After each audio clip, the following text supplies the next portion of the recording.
Welcome to McPlum, simple solutions served daily. In this video, I will compare Trezor versus Tangem.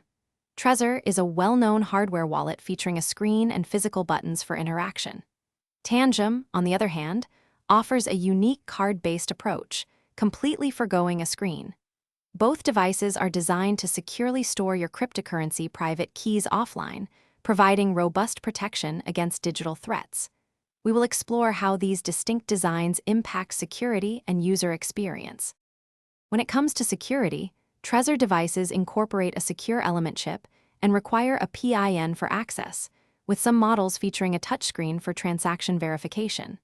Tangem cards utilize an EAL6 Plus certified secure chip, which generates and stores private keys directly on the card.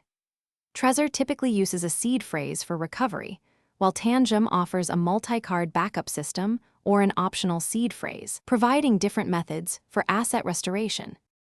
Regarding usability, Trezor features a small display and physical buttons, allowing for on-device transaction confirmation and typically connects to a computer via USB. Tangem, however, is a minimalist card that interacts with a mobile application through near-field communication, or NFC. This means Tangem is battery-free and cable-free, offering a highly portable and convenient experience for mobile-first users. The core difference lies in their design philosophy. Trezor provides a more traditional hardware wallet experience, often managed with desktop software, appealing to users who prefer a screen and physical buttons.